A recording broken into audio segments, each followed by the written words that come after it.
Hay rustled in the shadows as Caleb Turner climbed the barn ladder with a lantern in his hand. The beam cut across the rafters, searching for the thief stealing his winter feed. A deep scar pulled tight along Caleb's ribs, a souvenir from the cattle war that took his brother. Then the lantern stopped. A woman sat hidden in the hay, Sarah Redbird, dust on her dress, eyes sharp with fear, an outcast secretly living in his barn. Hoofbeats echoed somewhere beyond the dark ridge. Men who believed she should never have reached this ranch. Caleb Turner felt the quiet life he built begin to crack because the woman in his barns was about to change his life forever. Before we ride deeper into the story, hit subscribe, ring the bell so you'll never miss another ride through the legends of the Wild West. Now let's get back to the trail. Caleb Turner did not move for a long moment. The lantern light hung between them. Hay dust floated through the beam. The woman in the loft did not run. Most thieves ran. She only watched him, quiet, still. Caleb lowered the lantern a little. "Come down." His voice carried the weight of a man used to being obeyed. The woman climbed slowly from the loft ladder, boot by careful boot. She moved stiffly, like someone who had ridden too many miles without rest. When her feet touched the barn floor, Caleb saw the truth of her dust-streaked dress, hands rough from work, eyes dark and alert, not a drifter. Not helpless either. "What's your name?" Caleb asked. "Sarah Redbird." Her voice was steady. Caleb studied her face. The name settled heavy in the barn air. Outcast. The valley had a long memory for that name. He set the lantern on a fence rail. "You've been sleeping up there." Sarah nodded once. "For how long?" "A few nights." Caleb's jaw tightened. The barn held winter feed, his horses, his tools. A stranger hiding there could have taken plenty, but the grain sacks behind her were untouched. The horses in their stalls were calm, no signs of theft, only a bed of loose hay tucked deep in the corner. "You planning on stealing from me?" Caleb asked. "No." "Then why stay?" Sarah glanced toward the open barn door.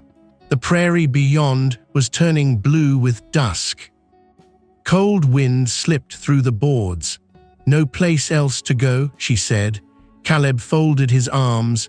He stood tall, broad shoulders filling the barn aisle, a man in his early 30s built by hard seasons and ranch work. Clean-shaven jaw, sunburned skin, the kind of man trouble usually rode around. "Town's 10 miles east," he said. "They don't want me there."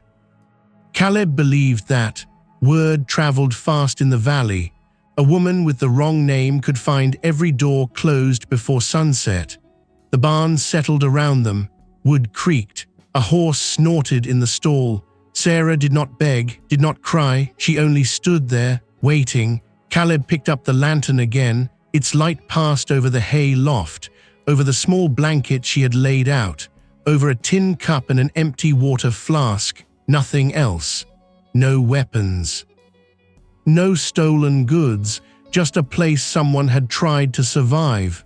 "You should have asked," Caleb said. "I did." He looked back at her. "Who'd you ask?"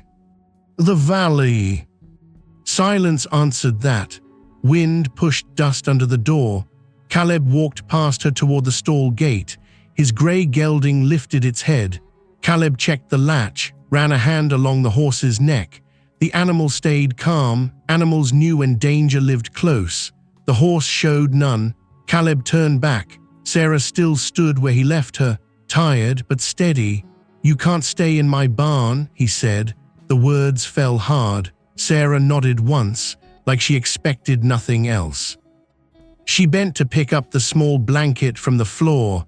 The movement was slow, careful, like someone whose strength was nearly gone. Outside, the wind picked up. A long, cold whistle across the prairie. Winter wasn't far off. Sarah wrapped the blanket over her arm, then she started for the door. Caleb watched her walk, 3 steps, 4. Something in the way she moved caught his eye, a slight sway, like the ground might tilt under her boots. She reached the doorway. The cold air swallowed the lantern glow, dark prairie beyond, empty miles. Caleb exhaled slowly. Stop. Sarah paused, did not turn yet. Caleb rubbed a hand across the back of his neck, thinking, measuring trouble the way a rancher measures storm clouds. You can't stay in the barn, he said again. She turned halfway, eyes cautious. But you can work. The wind rattled the barn boards. Caleb lifted the lantern. Light fell across her face again. Work earns food, he said, and a roof. Sarah looked toward the ranch house beyond the corrals. A faint glow from the window, warmth, stillness, hope she probably hadn't seen in days. Caleb's voice stayed quiet. You try anything foolish. He let the rest hang in the air. Sarah nodded. I won't. Caleb studied her one last time, then he turned toward the house. Come on, he said, behind them, far out on the dark prairie ridge. A single rider stopped his horse, watching the Turner Ranch lights flicker in the distance. The house smelled of coffee gone cold and old pine smoke. Caleb pushed the door open with one hand. Lantern light slid over a narrow table, a cast-iron stove, a wash basin by the wall, nothing soft in the room except the quilt folded over the chair back. Sarah stepped in behind him. She did not look around like a guest. She looked around like a person measuring exits. Caleb noticed. He noticed most things. He set the lantern on the table, pulled out the chair, pointed once. Sit. Sarah sat, quiet, straight-backed. The hem of her dress was stiff with trailed dust. The cuffs were frayed thin. Caleb went to the stove, fed 2 split logs into the orange mouth of the fire. Warmth rose slowly, fighting the cold that had come in with them. He took a dented kettle from the hook and poured what was left into 2 cups. Black coffee, bitter enough to wake the dead. He slid 1 cup to her. She wrapped both hands around it, not drinking yet, just holding the heat. Caleb cut half a loaf from the bread on the shelf, laid it beside a heel of salt pork. Sarah looked at the food, then at him. Thank you, she said. Caleb gave 1 short nod, nothing more. He sat across from her. The table between them felt like another wall. Fire popped softly behind him. The wind dragged against the cabin corners. Outside, the prairie stretched black and empty. Sarah broke the bread in small, careful pieces, not the way a thief eats, not the way a pampered lady eats either. The way a hungry person eats when she knows food can vanish between one night and the next. Caleb watched without meaning to. She caught him once, said nothing. After a while she drank the coffee, winced at the bitterness, still finished it. Caleb leaned back, chair creaking under his weight. You know horses? He asked. A little. Can you sew? Yes. Cook? Yes. Can you muck a stall without complaining? A flicker moved across Sarah's mouth, almost a smile. Yes. Caleb looked down into his own cup. The steam had nearly died. Then maybe you'll be useful. Sarah let that pass. The fire painted light across the table, soft on the wood, hard on Caleb's face. The scar along his ribs pulled when he moved. He reached for the cup with his left hand. Sarah's eyes dropped there by instinct, to the empty space where 2 fingers should have been. Caleb saw the glance, set the cup down harder than he meant to. Ceramic clicked against wood. Sarah lifted her eyes at once, no pity in them, no shock. That almost made it worse. Cattle war? She asked quietly. Caleb stared at her, Most folks in the valley already knew enough to fill the silence. They knew about his brother Nathan, about the winter drive, about the ambush in the ravine when men stopped being neighbors and turned into wolves. They knew pieces, they never asked for the truth. Caleb rose from the table, took his cup to the basin though it was still half full. "Eat," he said. Sarah did not answer. He stood with his back to her, shoulders rigid, broad, still as fence posts sunk deep in frozen ground. The cabin grew quiet except for the fire. Then Sarah spoke. "I wasn't mocking you." Caleb kept facing the basin. "I know what a wound looks like," she said. That made him turn. She had set down the bread. Her hands were folded now, not defensive, not pleading, steady, the kind of steadiness that came after too many bad nights. Caleb looked at her for a long moment, then his gaze slid away, toward the rifle hanging over the door, toward the coat peg where Nathan's old hat still hung, though Caleb had not touched it in years. Sarah followed the look, said nothing. That silence had weight, not empty, respectful. Caleb went to the shelf, took down another blanket, set it on the chair across from her. "You'll sleep by the stove tonight," he said. Sarah looked at the blanket, then up at him. "You trust me that much?" "No." The answer came fast, honest. Caleb moved to the door, checked the latch, looked once through the black window where nothing moved but his own reflection. "I trust the cold less." A softer line might have sounded kind. On Caleb, it landed rough. Sarah understood anyway. She nodded once. Caleb reached for the lamp on the far shelf, turned the flame low. The cabin fell into half shadow, orange stove light, long dark corners, the kind of quiet that usually pressed against him after sundown. But now there was another breathing in the room, another presence, not loud, not demanding, just there. It unsettled him more than a storm. He crossed to the narrow bed against the wall and sat on its edge to pull off his boots. When he bent, the old scar in his side tightened like barbed wire under skin. He paused, just a moment. Enough, Sarah noticed. He knew because her head lifted slightly, though she pretended not to stare. Caleb straightened again. "Slow, careful, you should have that looked at," she said. He gave a short breath through his nose. "By who?" Sarah glanced toward the empty dark outside, toward the 10 miles of road to town, toward the valley that had already thrown her away. No answer came. Caleb lay back on the bed fully clothed, one arm over his eyes. The stove hummed with heat. On the floor near it, Sarah folded the blanket and settled without fuss. Like this was not the warmest place she had seen in weeks. Like the rough plank floor might still feel like a gift. Caleb closed his eyes, tried to return to the silence he understood, but the house felt altered. The same walls, the same stove, the same hat hanging untouched.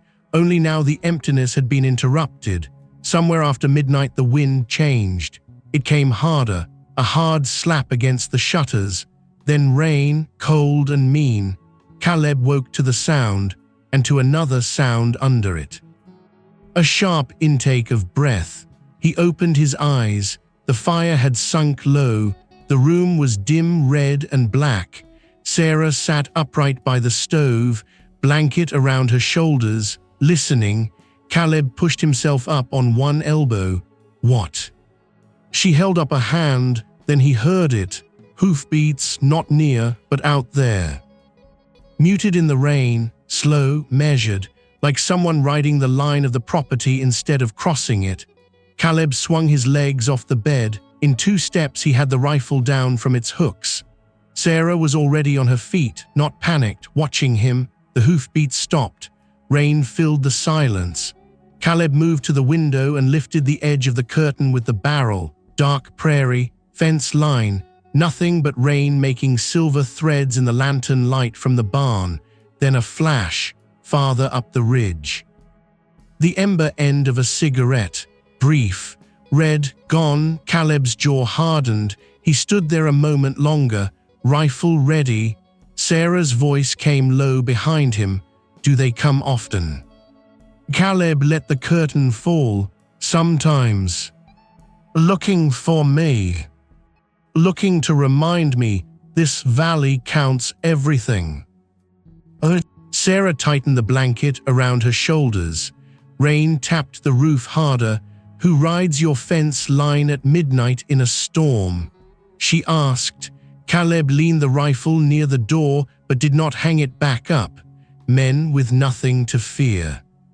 That answer stayed between them, dark as the room.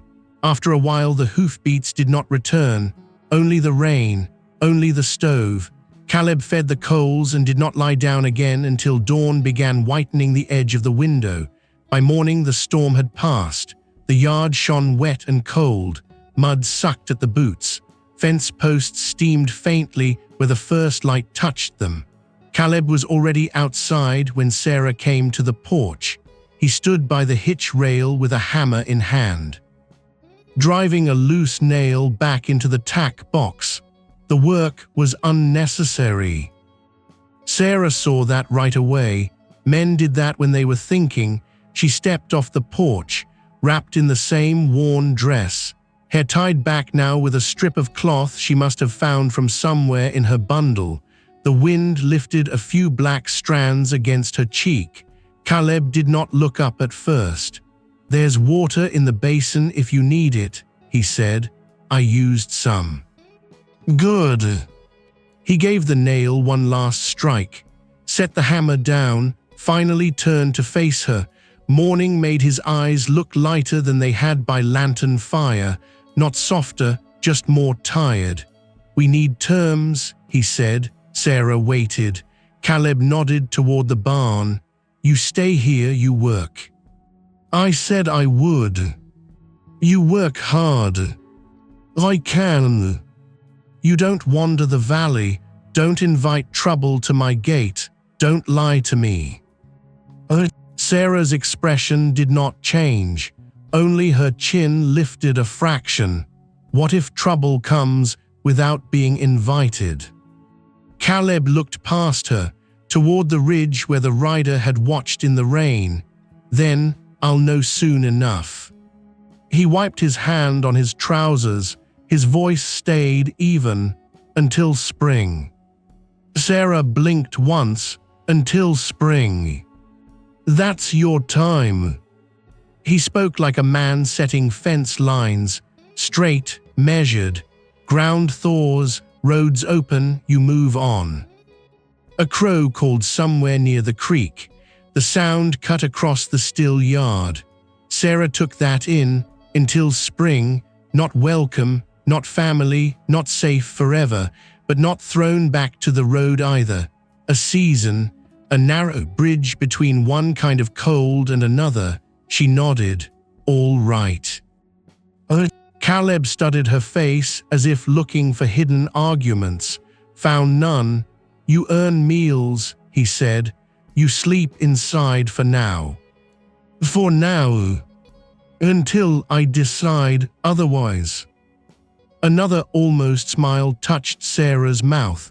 You don't make kindness sound very friendly. Caleb's face remained hard. It isn't kindness. Sarah glanced toward the wet barn, then toward the house behind her, then back to him. No, she said quietly, it is. But something in her tone said she knew better. Caleb did not answer. He handed her the empty grain bucket instead. Feed the hens first, then sweep the back room, then we'll see if you can stitch the torn harness. Sarah took the bucket. Their fingers did not touch. She walked toward the chicken run without another word. Caleb watched her go. She moved stiff from the cold floor and shorter sleep. Still she moved with purpose. No wasted motion, no sulking, no fear put on for sympathy. By the time Caleb saddled his grey gelding, she had fed the hens, pumped water and stacked kindling beside the stove in neat dry lines.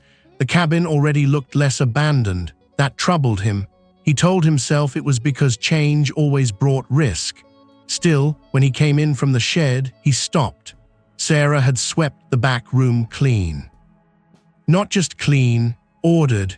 The old crate of nails against one wall, the split wood swept from under the bench, dust gone from the windowsill.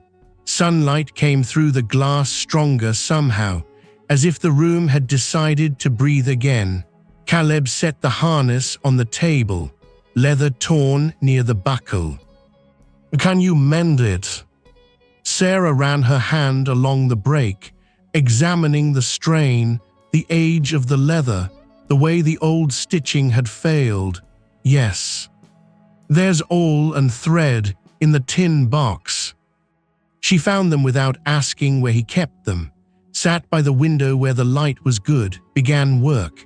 Caleb took the chance to split wood behind the house, axe rising, falling, each strike crisp in the cold air. He could hear faint sounds through the open window, thread pulling through leather, the scrape of a chair leg, the shift of life in a house that had long gone too quiet. Around noon, a wagon rattled along the road, not stopping, just passing slow enough to be seen. Caleb looked up from the chopping block.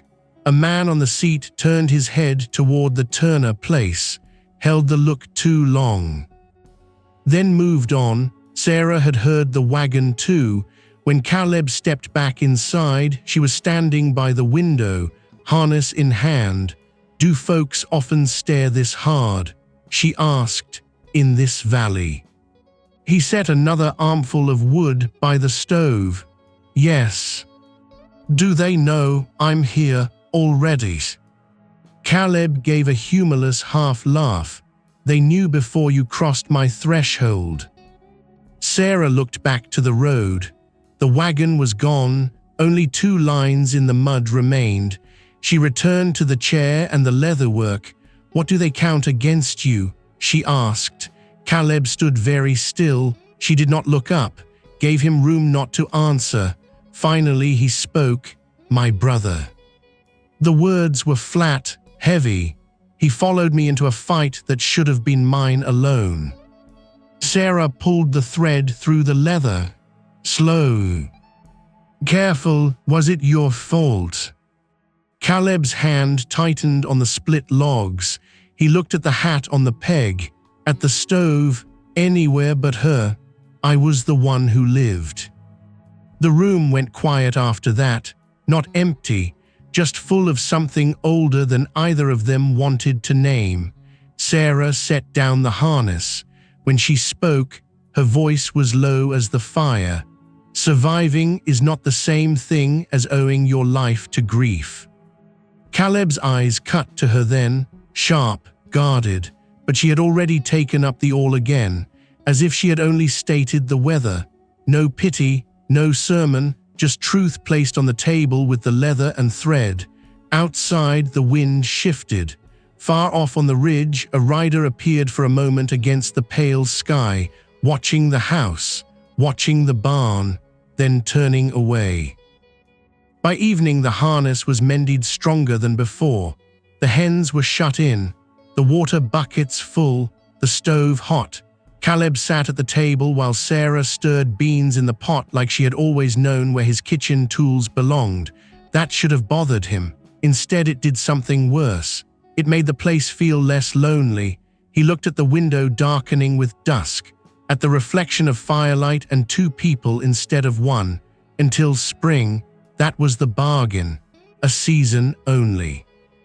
A temporary thing.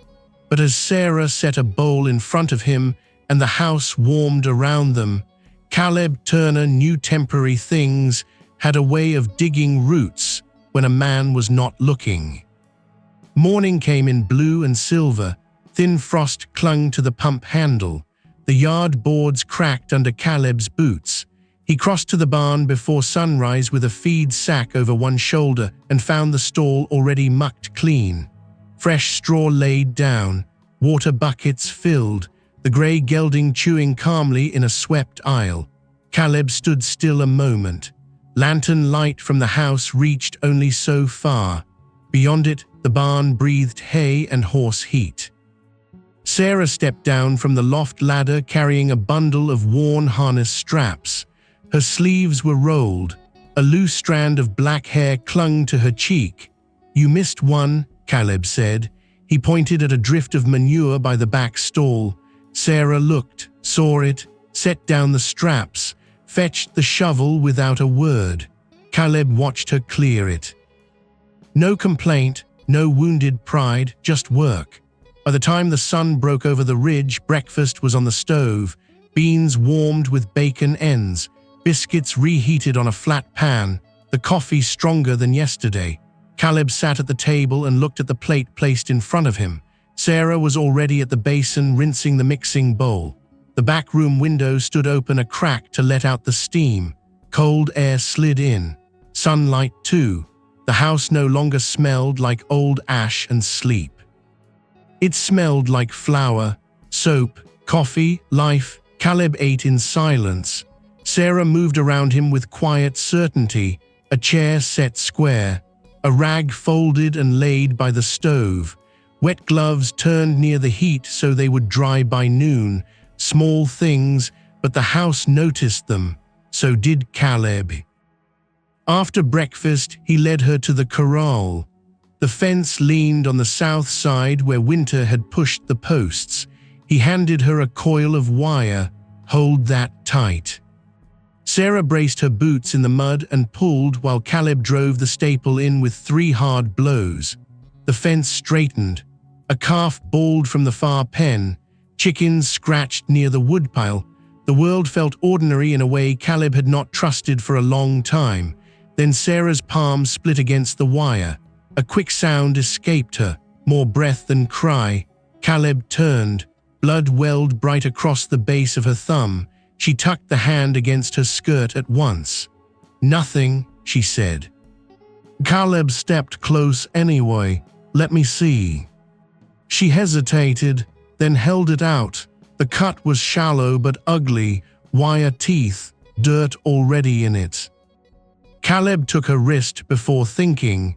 Her skin was cold from the morning air, her pulse quick beneath his thumb. He released her almost at once.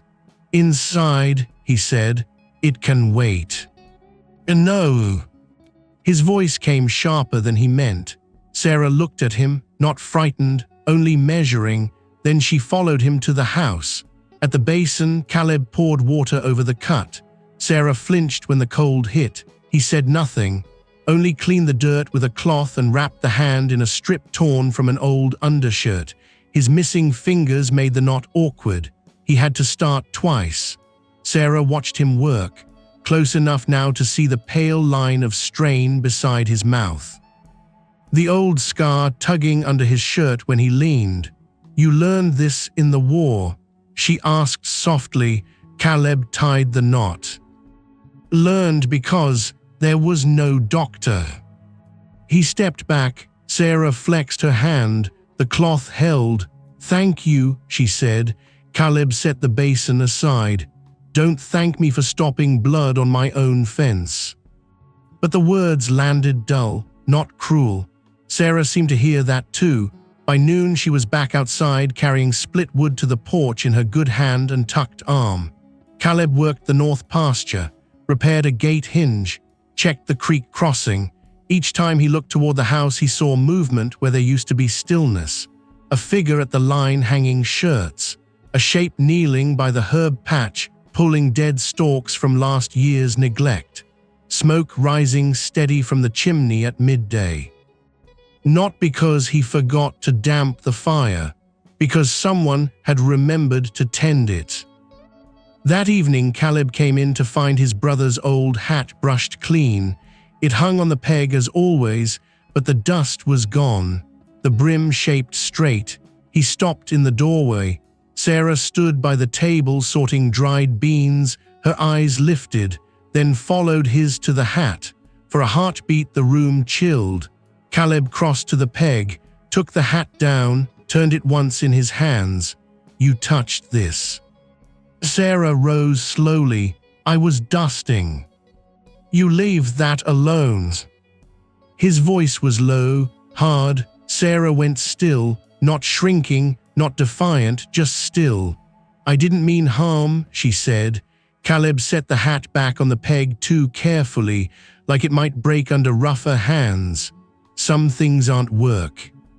The words hung there, sharp as splinters, the beans on the table, the fire at her back.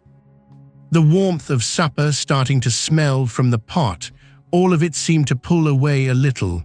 Sarah lowered her gaze once, then nodded, "All right."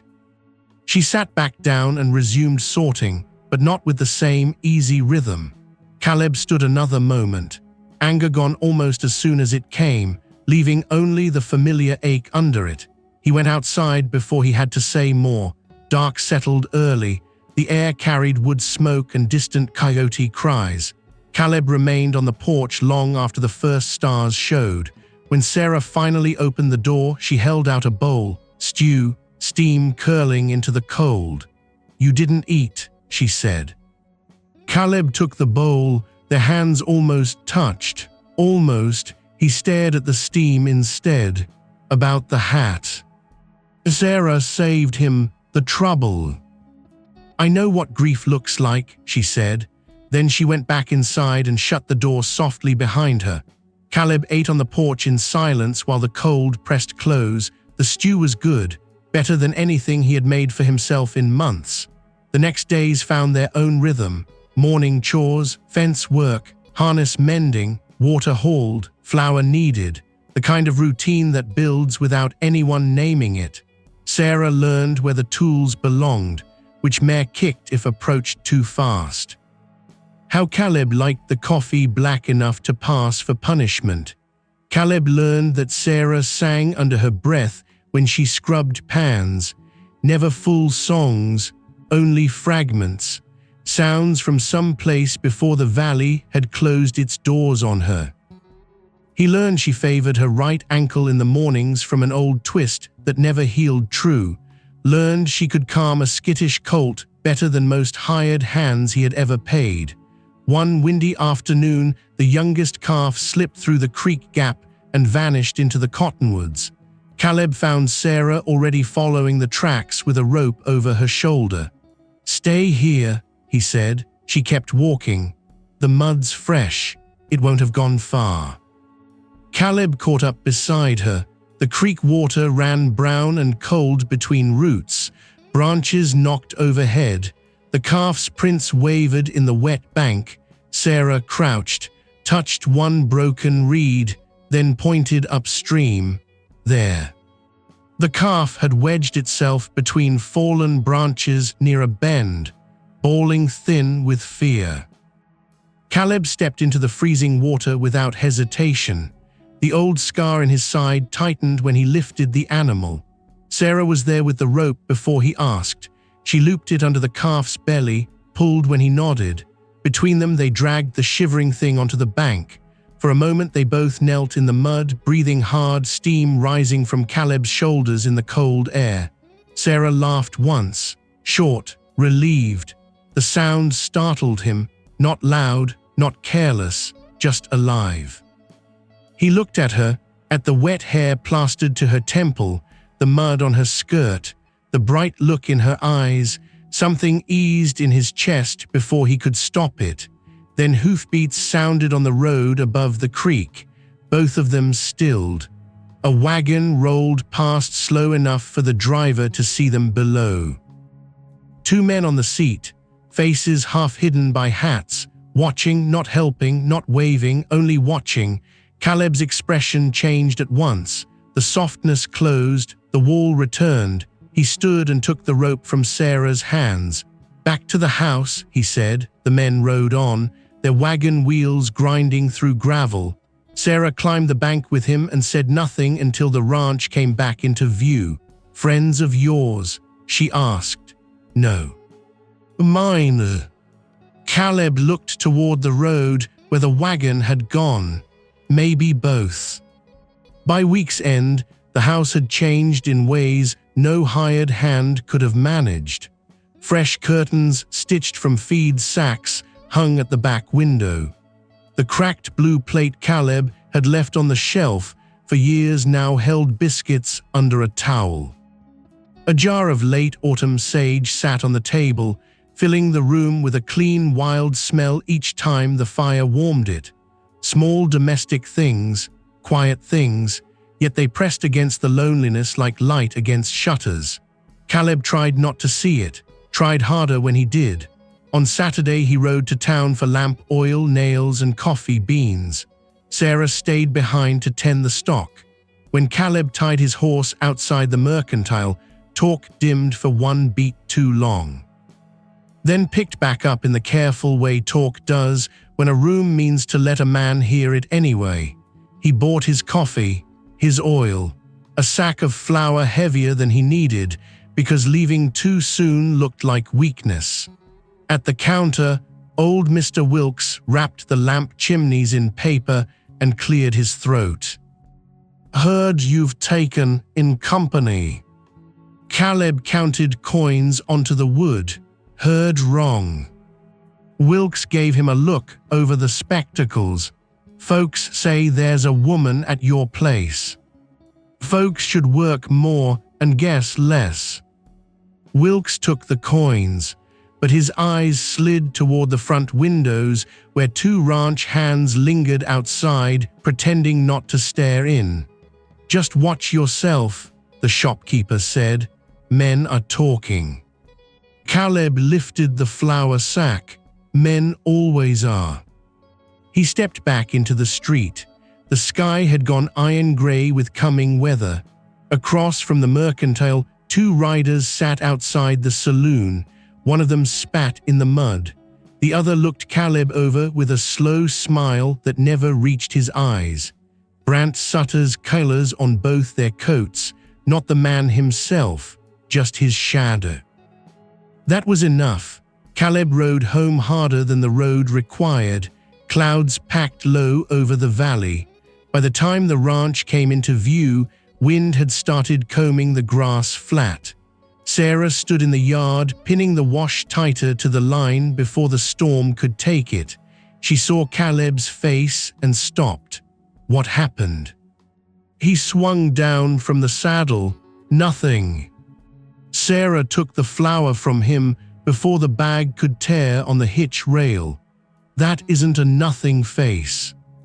Caleb led the horse toward the barn. "Town talks." "About me." He did not answer. That was answer enough. Inside the barn, the gelding tossed its head, picked up Caleb's tension like animals always did. Caleb stripped the saddle off with more force than needed. Leather thudded to the stand. "Brant Sutter's men were in town," he said at last. Sarah stood by the stall door holding the flour sack against her hip. The name meant something. He saw it in the way her shoulders drew tight. "You know him," Caleb said. Sarah looked at the horse instead of him. "I know his kind." "That isn't what I asked." Rain began ticking on the roof, first light, then harder. Sarah set the flour down. "Brant Sutter owned the land east of Pine Wash," she said quietly. "Or said he did. My mother's people camped there every winter before I was born." Caleb waited. Sarah's voice stayed level, too level. "The year after she died, his men rode through and burned what they couldn't carry. Said no one with my blood had claim to water, timber, or ground worth keeping." Thunder muttered far off. The barn darkened. Caleb rested one forearm on the stall gate. "He cast you out. He cast out anyone who could not fight back." Rain drummed harder overhead. The gelding stamped once. Sarah lifted her chin. "So if town is talking, it won't stay as talk for long." That truth settled between them like cold iron. Caleb stepped to the barn door and looked out at the yard, the line of fence, the chicken run, the porch lamp not yet lit, his place, hard won, lonely, now no longer invisible. By supper the storm had passed over, leaving the ranch washed and dim. The yard smelled of wet earth and split cedar. Sarah set plates on the table while Caleb checked the door latch twice. He never checked it twice, not unless something rode too close in his mind. They ate mostly in silence. Only the scrape of spoon on crockery, the hiss of the fire, then came the sound, a horse, not rushing, approaching. Caleb was on his feet before Sarah turned her head. The rifle came down from the pegs. Hoofbeats stopped outside the fence. A man called from the dark, "Turner." Caleb did not open the door. What? The voice that answered carried confidence born from borrowed power. Message from Mr. Sutter. Sarah's spoon stilled in her hand. Caleb's face hardened to stone. Outside, leather creaked. Rainwater dripped from the porch roof. Then the rider spoke again. He says what wanders onto his range belongs to him. The words slid through the cracks like a snake. Caleb lifted the latch and opened the door just enough to see one rider at the gate, coat collar up, hat low. A torch in his fist, not lit, just held where it could be seen. Sarah stood from the table behind Caleb, not hiding, not speaking either. The rider's eyes moved past Caleb's shoulder and found her. A small, ugly smile touched his mouth. "He says you've housed trouble before," the man said. "He'd hate to see this place suffer the way your brother did." The air went thin. Caleb stepped onto the porch, rifle low but ready. Every line of him went still, dangerously still. "You tell Sutter this land answers to me." The rider laughed once, no humor in it. "Land answers to whoever can hold it." He turned his horse, started back toward the road, then looked over his shoulder. "Plenty in town would say you're keeping stolen company." He rode off into the dark, hoofbeats fading slow. Not hurried, like a man sure fear would keep working after he left. Caleb remained on the porch long after the rider disappeared, the rifle unmoving in his hands. Behind him, warm light from the house fell across the floorboards. Behind him, Sarah waited in that light. Inside, present, no longer a secret in the barn, no longer only a woman passing through until spring. Now a pressure point, a reason for men like Brant Sutter to test the edges of everything Caleb Turner had built. When he finally stepped back inside, the house felt smaller, the walls closer, the fire brighter against the dark. Sarah looked at him across the table. What will he do? Caleb shut the door, dropped the latch, set the rifle within reach. Then he looked at the place he had made warmer, at the curtains. The swept floor, the stew still steaming between them, all the fragile signs of life that could burn. His answer came quiet. Whatever hurts most. Next morning came raw and colorless. Clouds hung low over the valley. The yard was slick with last night's rain. Caleb was up before dawn. He checked the corral, the chicken run, the barn latch, then the water line. He found the pipe from the spring still running, cold and clear for now. Sarah stepped onto the porch with 2 cups of coffee and saw at once that he had not slept much. His jaw looked tighter, his shoulders harder. She handed him a cup. He took it. Their fingers brushed this time. Barely neither spoke of it. Caleb drank standing in the gray light, watching the ridge, watching the road. Sarah leaned against the porch post and looked where he looked. Nothing moved but wind in the grass, but both of them knew stillness could lie. After breakfast, Caleb hitched the wagon. He meant to ride the far pasture and check the south fence. Sarah carried a basket toward the smokehouse, then stopped near the barn. Her gaze had settled on a warped cedar chest shoved beneath the loft stairs, half hidden, dust on the lid, iron corners red with rust. "Yours?" she asked. Caleb glanced over. "Nathan's." Sarah waited. When he said nothing more, she crouched beside the chest. The lock had long ago broken off. The lid stood uneven by a finger's width. "Mind if I move it?" Caleb hesitated, then gave one short shrug. "Suit yourself." Sarah dragged the chest into the light. Dust rose in a pale cloud.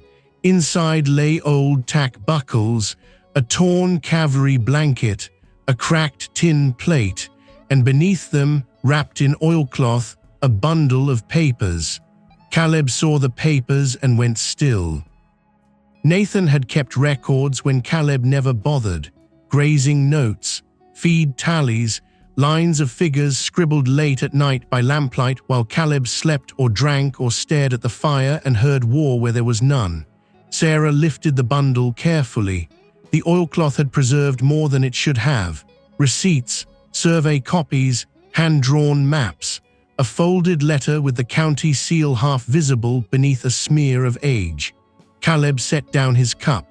"What's that?" Sarah opened the letter with care. The paper crackled in the cold air. Her eyes moved slowly across the lines, then she looked up. "This says your North Creek boundary was certified under Nathan Turner's filing." Caleb frowned. "It always was." Sarah shook her head. "No, listen." She read the older clerk's language aloud. Dry words, legal words, but the meaning beneath them was clear enough. Nathan had filed a correction years ago after a survey found that the creek bend shifted season to season. The certified line placed Turner grazing rights farther east than Current Valley talk allowed, far enough east to cut through a strip Brant Sutter had been using as his own. Caleb took the paper from her, read it once, then again, his mouth flattened. "That can't be right." Sarah reached back into the chest, found the map folded with it, opened it on an upturned crate. A dark pencil line ran along the creek, then bent around a cottonwood stand and marked a shallow basin that caught rainwater in wet months. Below it, Nathan's hand had written, "If line holds, Sutter's east herd has been grazing Turner land 3 seasons." Caleb stared at his brother's writing, sharp, certain, Nathan's hand alive again on paper, though the man himself had been buried under frozen ground for years. "He knew," Caleb said. Sarah looked at him. "Knew what?" Caleb's thumb pressed into the margin until the paper bent. "That Sutter was inching over. Nathan told me once he meant to take this to the county office." "What stopped him?" Caleb did not answer at first. The barn seemed to close around them, hay smell, leather, dust in cold light. Then he said it, "The war." He said it flat, as if saying it flat could keep it from opening. Sarah lowered her gaze to the map, said nothing, that silence again. That decent silence that did not pry. Caleb set the paper on the crate. His missing fingers looked more obvious against the pale sheet. "He never got the chance," he said. Sarah traced the boundary line with one careful finger. "If this filing stands, Brant Sutter has been using your land." Caleb looked toward the ridge, toward the east pasture beyond it, toward all the years he had worked harder while another man perhaps grazed easy on stolen ground, or trying to bury proof that he has. A cold gust moved through the barn door, lifted a corner of the map. Sarah weighed it down with the tin plate. "What will you do?"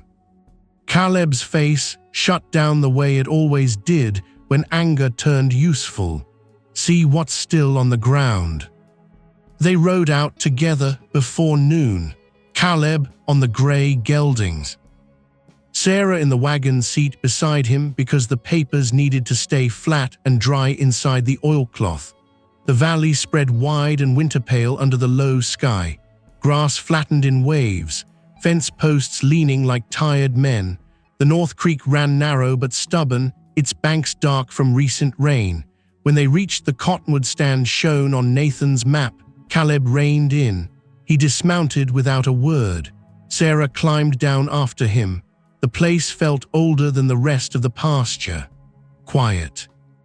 As if memory sat in the roots. Caleb walked the line slowly, boots sinking in damp earth. He found an old survey stake buried near the creek bend, nearly swallowed by mud and weeds. Then another farther east, both marked with a shallow T-turner. Sarah brushed dirt from the second stake with her glove. "Are still here." Caleb looked from the stake to the ridge beyond, then farther east. There, faint but visible, ran wagon ruts and trampled grass from heavy use.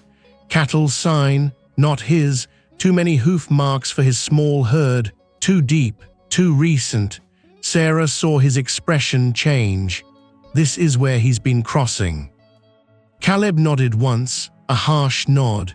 His brother's map, the survey stakes, the wear on the ground, not enough for a judge maybe, but enough for truth. And enough to explain why Sutter wanted Sarah back under his boot.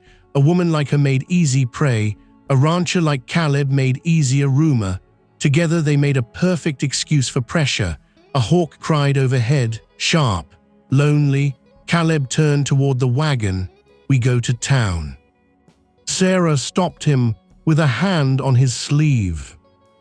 He looked down at it, then at her face. "If you take that paper now," she said, "someone will know before you reach the county clerk." Caleb's jaw tightened. "I'm not hiding." "No, but Sutter doesn't need the paper. He only needs time." The wind moved loose strands of her hair across her cheek. She pushed them back and looked toward the ridge. "If he's been riding your line this long, he'll have men listening in town. Men in the saloon, men at the mercantile, maybe even near the office." Caleb hated that she might be right, hated more that he had not thought past anger yet. Sarah crouched near the wagon wheel and spread Nathan's map against the seat. "There may be more," she said, "more notes, more marks on the land, more proof he can't laugh away." Caleb watched her.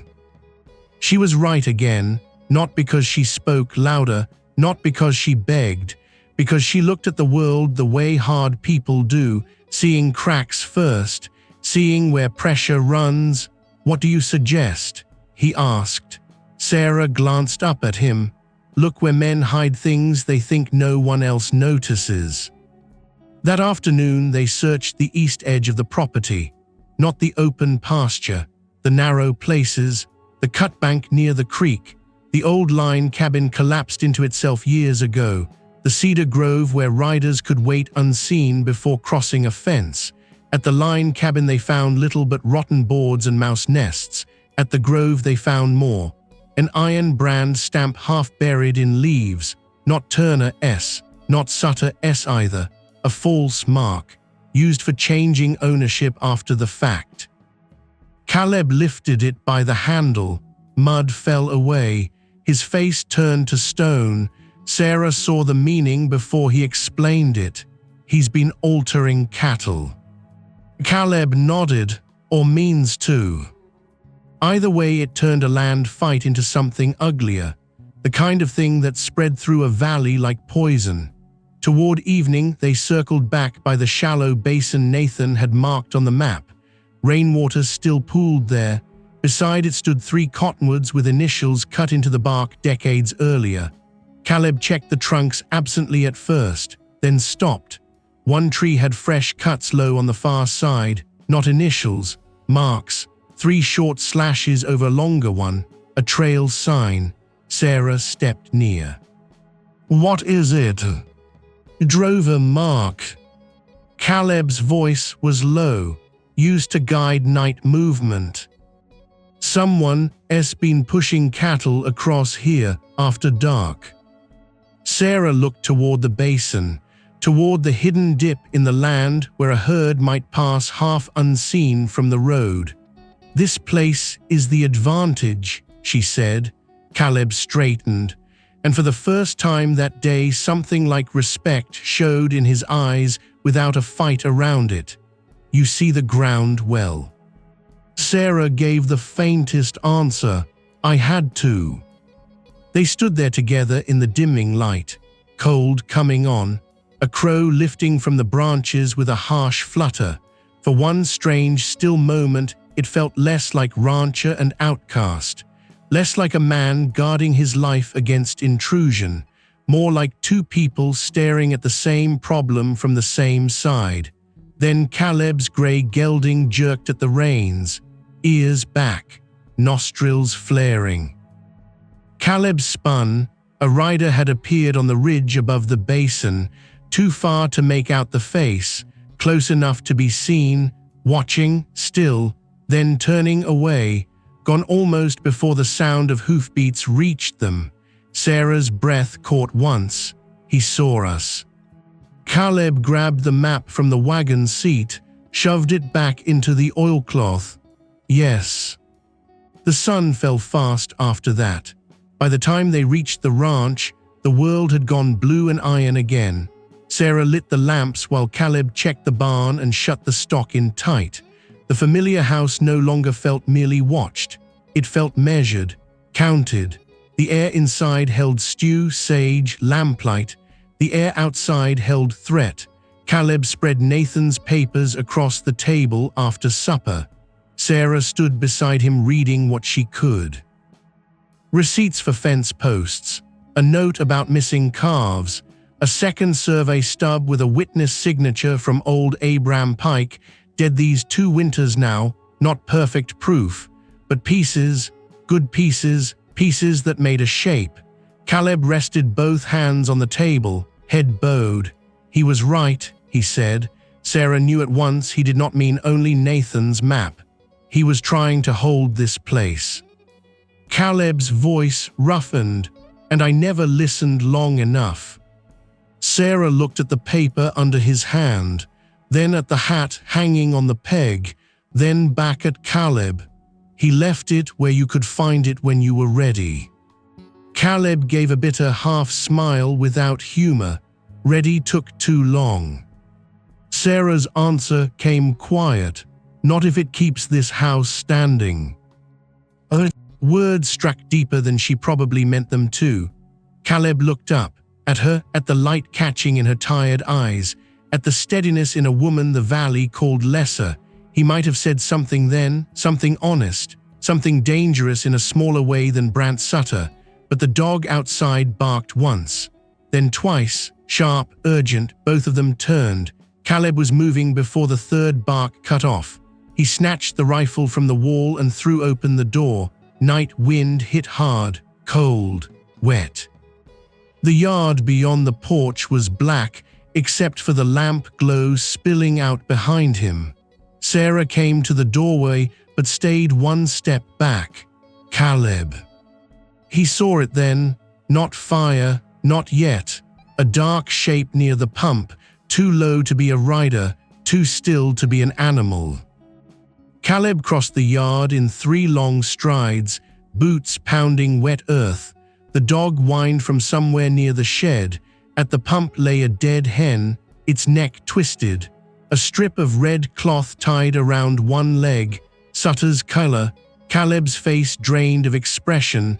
That was always when he looked most dangerous. Sarah came closer and saw the cloth. Her stomach tightened. A warning. Caleb crouched. His thumb found the bird's breastbone, still warm. Whoever left it had been close. Recent. He stood and scanned the dark line of the road. Nothing, only black pasture and a sky without stars. Then came the sound, wood splitting, from behind the house. Caleb ran. Sarah followed despite his sharp, stay back. At the rear corner, the water barrel had been knocked over. The line from the spring hacked apart with an axe. Water poured uselessly into mud. The garden patch Sarah had cleared now trampled under boot heels, and the back kitchen window shattered inward, glass on the floorboards like ice. Caleb swung the rifle toward the dark. No target, no second sound, only the wet rush of wasted water and the frightened stamp of horses in the barn. Sarah stared at the ruined line, at the mud swallowing the stream that should have filled the house barrel by morning. Her face went pale, then hard. "They want us thirsty." Caleb moved along the wall, checking angles, listening. His breath showed white in the dark. Then a horse screamed, not the sharp complaint of a bite or kick, a full terror sound from the barn. Caleb tore across the yard. Sarah right behind him. The barn doors stood half open, one hinge broken where it had been forced. Inside, chaos, the grey gelding rearing against the stall rope, the mare crashing backward, lantern on the floor smashed, darkness alive with hooves and panic. Caleb shoved into the aisle, grabbed the grey by the halter and hauled with all his strength. His voice stayed low, urgent, steady. Sarah caught the mare's lead and ducked a flying hoof by inches. Something crackled under her boot. She bent fast and felt her hand close on it, grease-soaked rag. The reek hit her at once. Kerosene, her head snapped up. Caleb. He turned. She held up the rag. Even in the dark, he understood. They had meant to burn the barn if the horses had not panicked early, if the lantern had caught. If the wind had leaned the right way, the whole ranch might already be fire. Caleb tied off the grey and strode to the doorway. Beyond it, fresh hoofprints tore the mud near the lane. 2 riders at least, maybe 3, gone now, leaving wreckage, leaving the message plain. This was no rumor, no fence line warning, no dead hen tossed in the dark. Brant Sutter had struck at water, stock, and shelter in one pass, at the living heart of the place. Sarah stood in the broken aisle with the greasy rag in her hand and the mare trembling behind her. The barn smelled of fear, of spilled oil, of near loss. Caleb turned back to her, to the woman who had come first as secret trouble in his hayloft, to the woman now standing in the middle of his shattered peace.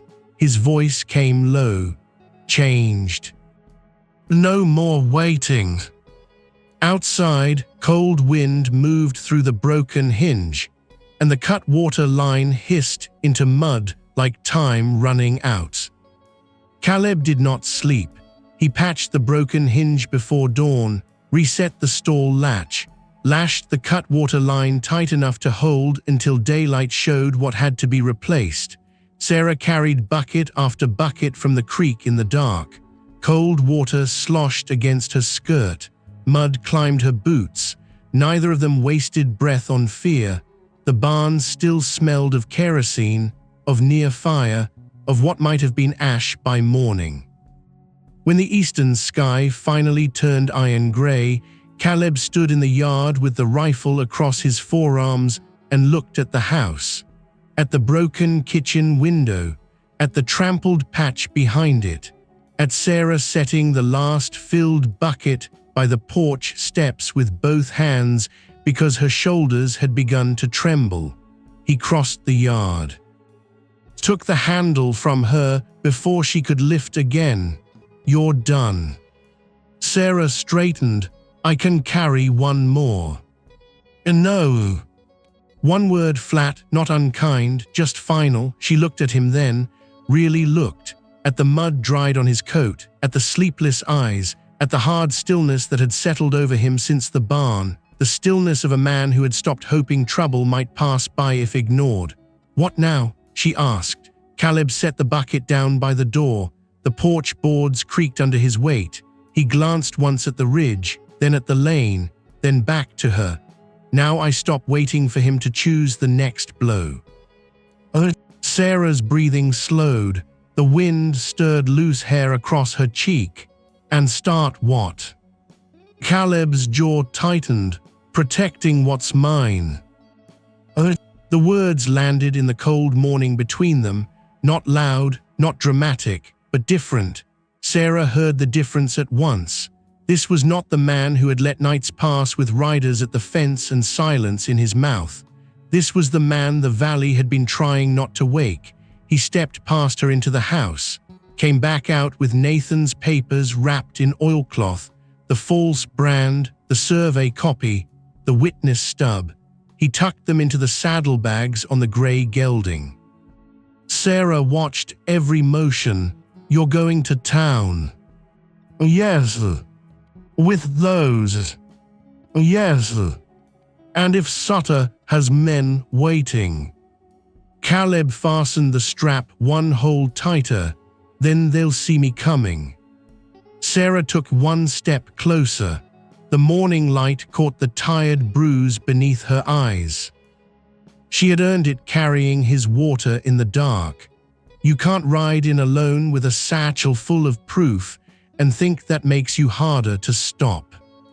Caleb looked at her. There was something rawer in his face than anger.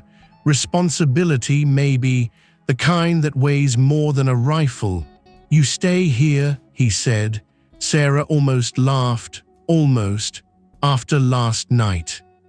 Caleb moved to the hitch rail and checked the cinch. "You'll lock the door, keep the rifle inside reach. Wilkes' boy rides this road with supply wagons twice a week. If anyone comes before I'm back, you make noise enough to bring half the valley." Sarah folded her arms. "You think noise has helped me much in this valley?" That hit true. Caleb's face hardened, then eased just enough for honesty. "I think if I take you with me, Sutter gets 2 targets instead of 1. The wind moved around them, cold and thin. Sarah let her arms fall, looked past him to the barn, to the window she had stitched curtains for, to the porch where the water buckets now stood in a line like a household still trying to breathe. "This is my fight too," she said.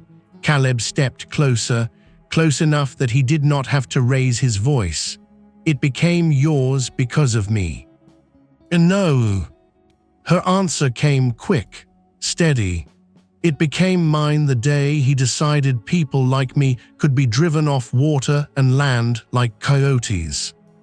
Caleb held her gaze. For a moment the yard seemed very quiet. No chickens, no Windmill Creek, only the low shift of horses in the barn. Then he nodded once.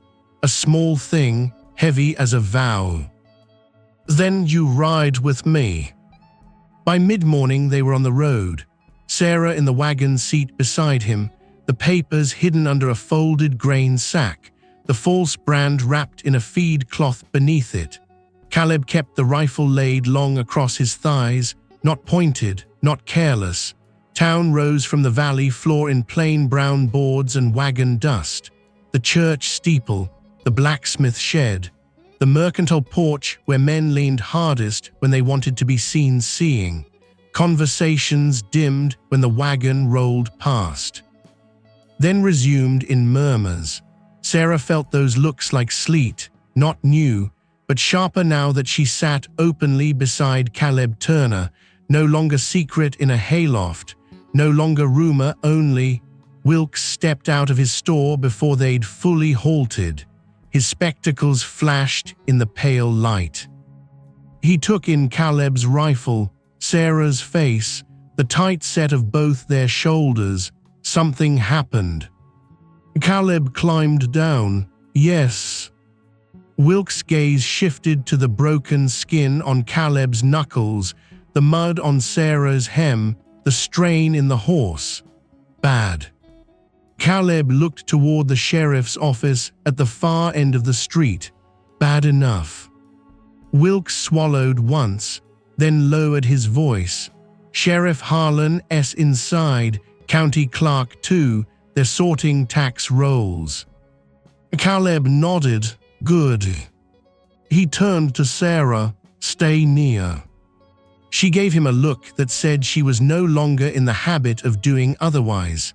The sheriff's office smelled of paper, tobacco, and damp wool. Harlan Pike stood by the stove, broad in the middle, gray at the temples. A man who had lived long enough to know cowardice often arrived dressed as caution. Beside the desk sat Clark Benson with spectacles low on his nose and ink on his fingers. Both men looked up when Caleb entered, then at Sarah, then back to Caleb. "You bring weather in with you?" Harlan asked. Caleb laid the oilcloth bundle on the desk. "Evidence." That sharpened the room at once. Sarah closed the door behind them. Wind rattled the glass. Caleb unwrapped the papers one by one. Survey filing, Nathan's notes, witness stub, the false brand last, iron thudding against the desk like a small blunt accusation. Clark Benson leaned in, his brows rose, Harlan's mouth thinned. Caleb kept his voice level. No drama, no flourishes, just facts. Riders on his fence line, threats delivered at night. A dead hen in Sutter's color, water line cut, barn nearly burned. Sarah said little until Harlan asked where the false brand had been found. Then she spoke clearly. At the grove east of the cottonwoods, near the hidden basin, near the unmarked crossing where cattle could be pushed at night. Not pleading, not timid, just precise. Clark Benson lifted Nathan's survey copy, held it near the window. "I remember this filing," he muttered. "Turner correction, creek adjustment." Harlan glanced at him. "You're sure?" Benson frowned deeper. "I'd have to check the ledger, but I remember the complaint. Nathan Turner said Sutter's herd was edging over the line." Caleb said nothing. He let the truth stand on its own legs.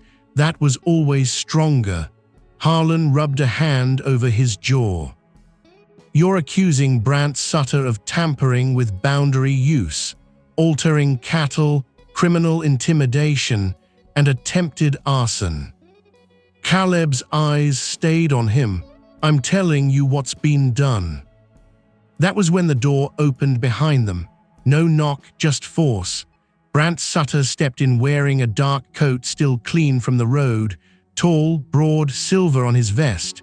Confidence built from years of men stepping aside for him. Two riders came in after. They did not cross the threshold fully. They only leaned there and made the room smaller. Sutter's gaze went first to Caleb, then to Sarah. A slow smile touched his mouth, mean and polished at once. "Well," he said. "Looks like the barn secret. Learn to sit in daylight." Caleb's shoulders went rigid. Sarah felt it before he moved. Before he could speak, she stepped slightly nearer the desk. Not behind him, beside the papers, beside the truth. Sutter noticed that too. His smile thinned. Harlan lifted one hand. "Office business, Sutter." Sutter took another step anyway. His gloves creaked as he pulled them off finger by finger. "I heard my name spoken in town. Thought I'd save you the trouble of sending for me." Caleb's voice came low. "You heard quick. Funny thing about towns, they carry sound." Sutter's gaze dropped to the desk, to Nathan's map, to the false brand, only the slightest pause, but Sarah saw it, saw the recognition, saw the exact instant he knew the day had shifted. Then it was gone. He looked bored again. "That scrap," he said, nodding toward the brand, "could belong to anyone." Clark Benson cleared his throat. "The survey paper belongs to county filing." Sutter didn't bother to look at him. "Then it's old." "Old doesn't mean false," Sarah said. The room turned toward her, even Caleb. Sutter's eyes settled on her with open contempt. "You always were bold for someone with no standing." Sarah held his gaze. "No standing is why men like you get careless." That landed hard. One of the riders at the door muttered under his breath. Harlan straightened from the stove. "All right, enough." He moved toward the desk and placed a hand over the papers. "No one touches these until I verify the filing." Sutter's face remained calm, too calm.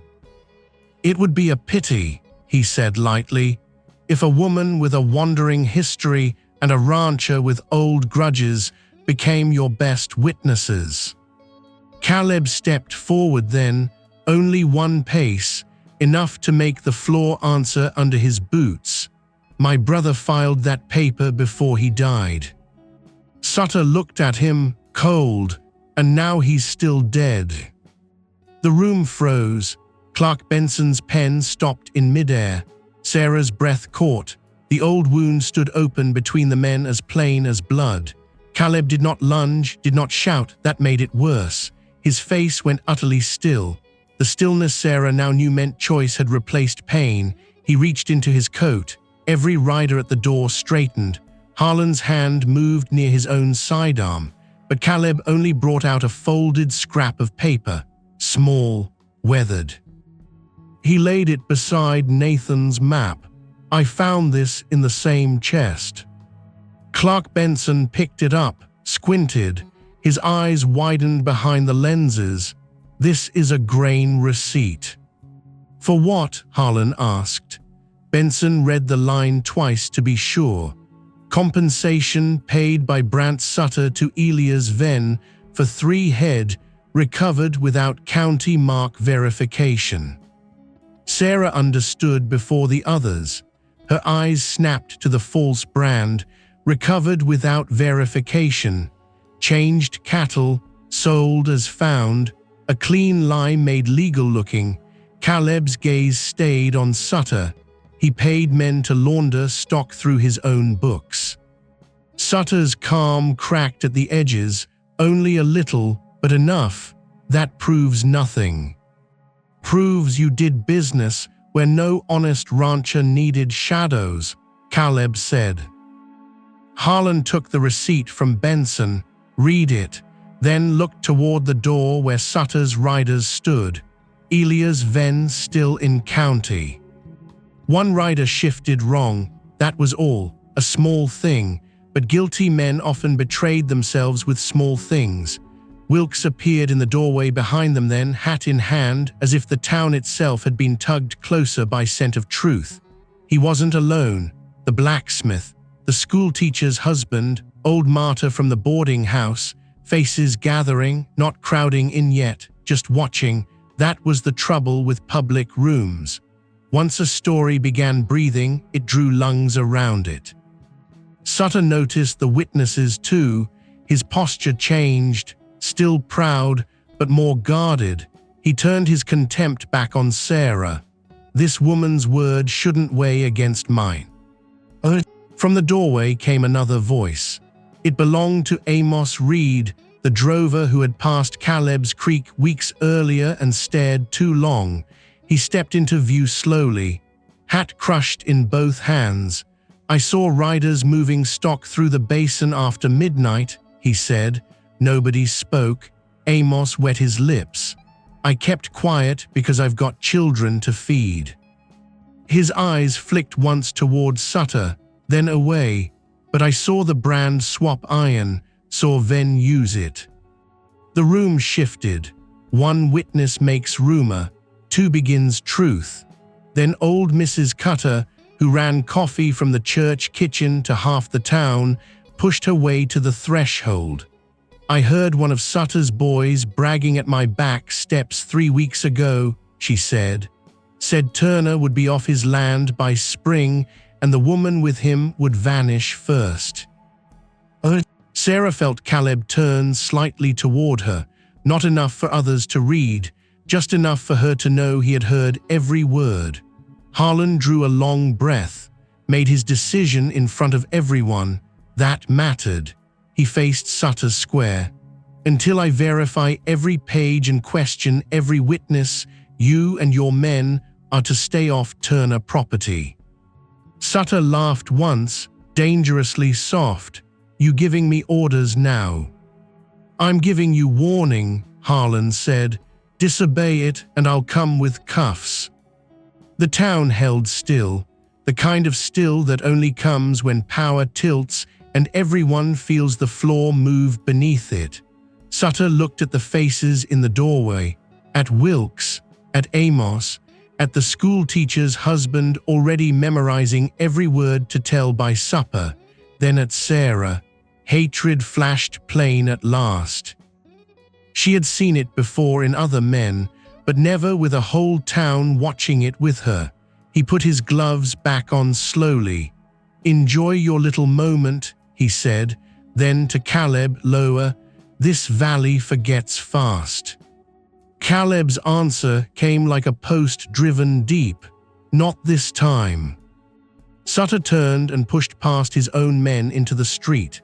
The gathered townspeople split to let him through, not wide, not respectful, just enough. That was new. Harlan immediately sent Benson for the county ledger and a deputy for Elias Venn. Questions began flying after that. Dates, signatures, landmarkers, night crossings. Sarah answered what she knew. Caleb answered what he had seen. Neither reached for each other, but the space between them had changed. No longer accident. No longer temporary shelter. Shared ground now. Shared danger carried into daylight and not denied.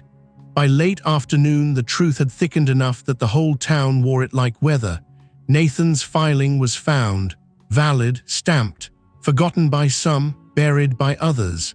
Amos swore his statement before the clerk. Wilkes named the rider who had loitered by Caleb's gate. And when Elias Venn was finally brought in from the freight yard, pale and sweating, he broke faster than anyone expected. Named Sutter. Named the cattle passes. Named the basin crossing. Named the order to frighten Caleb off before the filing ever surfaced. When it was over, Harlan stood in the office doorway and told the crowd what he would do next. A formal inquiry. Charges if the ledger matched the rest. Temporary seizure of questionable stock. Deputies riding the Turner boundary by night until order held. The crowd dispersed slowly, hungry for supper and talk. Sarah stepped out into the fading light beside Caleb. The street smelled of mud, horses, and wood smoke. Church bells in the distance called the late hour. For a moment, neither of them moved toward the wagon. They only stood there while the town that had once measured them separately now murmured over them as part of the same story. Sarah looked at the sky, bruised purple over the valley. "Do you think it's enough?" Caleb watched Harlan tack the notice to his own door, watched Benson carry Nathan's papers more carefully now than he had at first, watched Wilkes speak to townsmen without lowering his voice. Then he looked at Sarah, not guarded, not distant. Just tired and true. "It's a start," he said. And for the first time since he had found her in the barn, Sarah believed the valley might have finally heard the truth loud enough to answer it. Spring came slow to the Turner ranch, not in one warm rush, in inches, in softer mornings, in mud loosening under the fence posts, in creek water running fuller and brighter past the cottonwoods. Caleb stood by the pasture gate at sunrise and watched Sarah cross the yard with a basket on her hip. The hens followed her like they belonged to her. Maybe they did now. The kitchen window behind her held the curtains she had stitched from feed sacks. Clean, white in the early light. The broken glass had long been replaced. The water line ran clear. The barn doors opened smooth on new hinges Caleb had hung with his own hands. Some things had been repaired with nails, some with time, some with a woman who never entered a room loudly, yet somehow left it warmer than she found it. Sarah set the basket down on the porch and glanced toward the east pasture, fence still holding. Caleb nodded, "Good." That was all she said. Then she turned back to the kitchen, where biscuit dough waited under a cloth and beans simmered low on the stove. Simple sounds followed her inside. A pan moved, a cupboard door shut, the quiet music of a house no longer lonely. Caleb stayed at the gate a moment longer. Wind moved through the grass, not harsh now, not winter-thin, alive.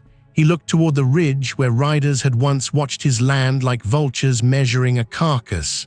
No one waited there now. Brant Sutter was gone from the valley, not dead, not dramatically ruined, just stripped of the borrowed power he had carried too long, his disputed stock seized.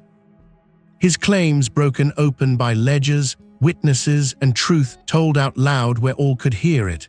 The valley had not changed overnight. Places like that never did, but men looked different when lies no longer fed them, and doors opened easier when fear was not standing in the frame. By noon, the sun had turned the yard soft and bright. Sarah worked in the small garden patch behind the house, the one trampled months before. Green shoots now pushed through the dark soil in neat straight rows. Beans, onions, a little sage. Caleb came from the barn carrying a plank and a box of nails.